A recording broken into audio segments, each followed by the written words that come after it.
Hi, this is Pauline. Welcome to Lesson 3, Creating a Brand. The vision that you define and create for your business, brand or product is one of the most powerful drivers of growth. Everyone with responsibilities for delivering the vision needs to understand and buy into it. The entire team of managers, assistants, staff and freelancers needs to have a passionate appreciation of what you're trying to achieve and how you're trying to achieve it. The vision should be simple and powerful and easily understood. The team has to make it resonate with their audience. The message to the client should paint the future for your customers, enabling them to imagine what life will be like once they've bought the product. The brand manager or owner should convey the passion. Steve Jobs and Apple's vision was to make a contribution to the world by making tools for the mind that advance mankind. The brand team need to be inspired by the vision, understand its relevance and engage with it. They should be encouraged to contribute to the vision and its transfer to customers. A compelling brand vision develops a momentum and becomes a growth driver for the business. Let's look at how to market and brand a product and business. Marketing is the ultimate driver in a growing business, and an effective new marketing campaign can generate high returns very quickly. But it is notoriously difficult to accurately predict the response to a marketing campaign. Sometimes huge amounts of money can be spent to no avail. Other times, campaigns go viral without much investment, and an apparently small change can bring amazing results, causing sales to increase rapidly. Sometimes you don't even have to increase the budget. You can spend the same amount of money just by changing a headline, strapline, bundling a new offer, changing a design detail. You can alter the public reaction to the product. To take advantage of this very powerful area of leverage and use it to grow your business and make more profit, you need to understand what marketing is, how it works, and how to do it. Marketing is about effective communication, and if you get your communication right, then your customers make new connections and their behavior will become buying behavior. Successful branding that leads to business growth and high long-term profit requires effort, expertise, and commitment. Watch the response your customers give you. You need to interpret the response to your marketing and branding and see what the message means to your customers. In marketing, it is vital to test and measure. Every time you change a variable, you need to evaluate the result, discard what doesn't work, and build on what does work. Marketing and branding is a type of communication that's designed to get very specific results, i.e. to create demand. Then customers will associate your brand with the solution they wanted unconsciously and think of your brand when they see similar situations in the future. This is the beginning of effective branding. So, what is branding? There are lots of different ideas about what branding is and why we should do it. There are several types of branding strategy. The first type is defensive branding, and another is called direct branding. Defensive branding is about preventing loss of market share. We see ads from multinationals like Apple, Lexus, McDonald's, Marks and Spencer and others who run multi-million-dollar conceptual ads. They take pages in newspapers, magazines and TV.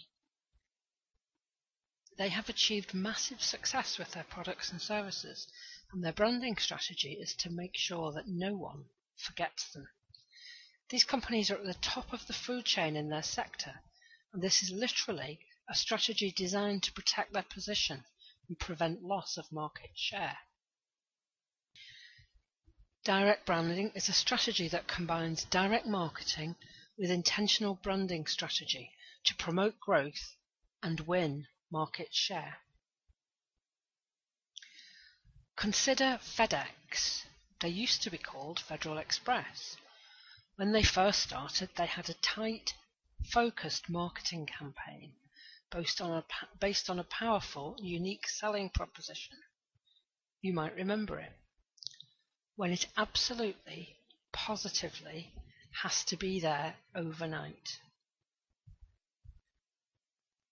This was a key part of the marketing strategy that helped them grow to $1 billion company. It's a straightforward, powerful marketing message that makes permanent associations in the mind of the customer for the long term. It's direct branding.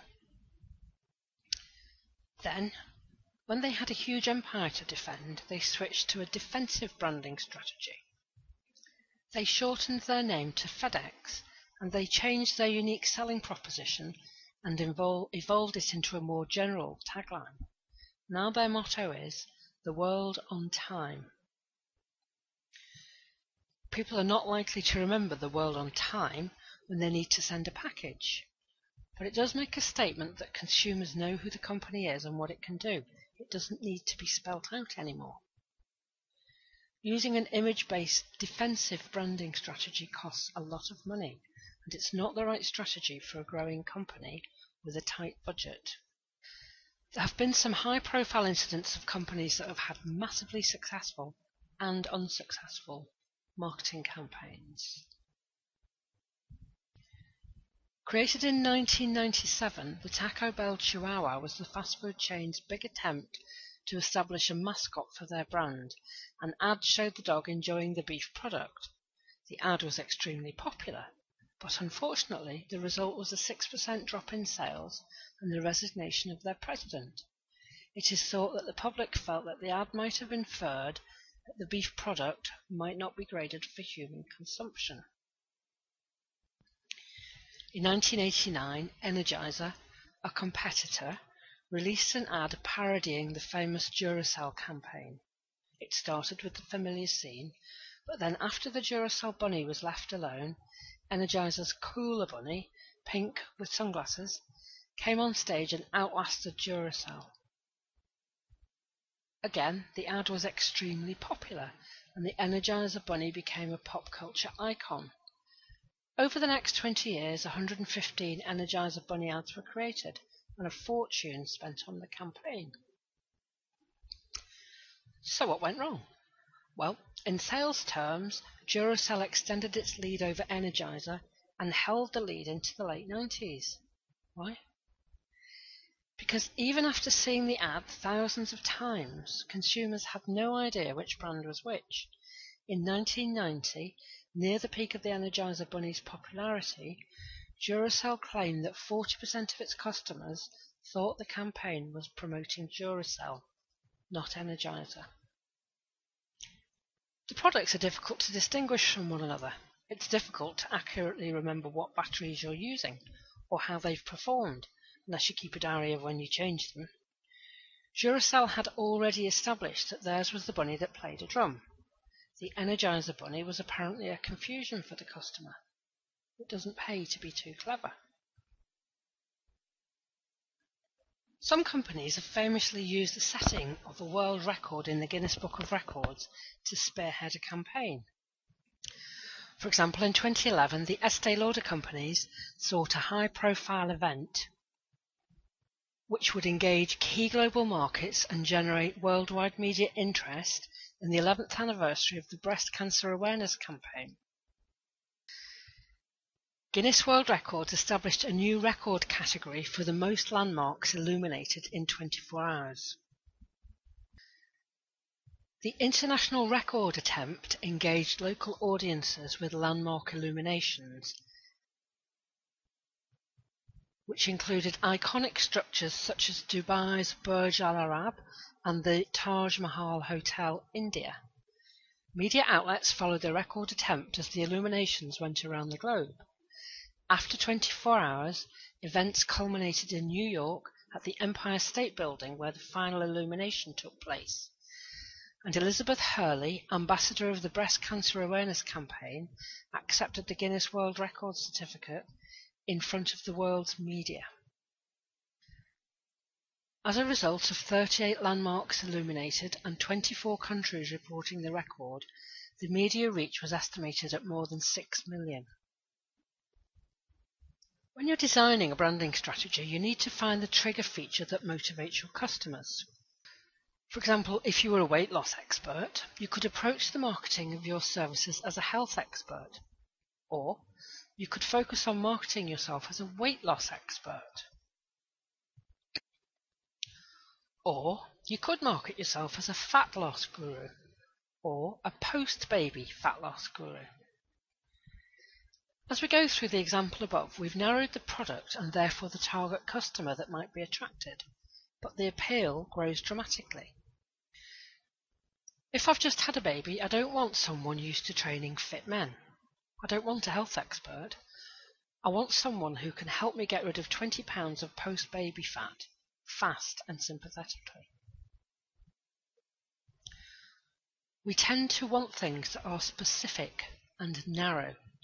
But when we go to market our products and services, intuition tells us to try to capture more customers by marketing our product as a more broad solution. This, of course, is a mistake. People tend to buy specific solutions to specific desires, not general solutions. When the iPhone came out, it looked just like any other phone, but it has functionality like no other phone. For example, when you scroll down, just a flick of the finger will stop the scrolling page, and it can merge two calls. Many people bought it and buy other gadgets, not because they need and use that functionality, but because they just have to have the latest and best gadget. They will pay a premium price to get it, even though they know it will be cheaper later. Just the fact that it's the hottest gadget triggers their buying behavior. What is the aspect of your product or service that really motivates your customers and triggers their buying behavior? Try to find it and use it as the major theme of all your branding.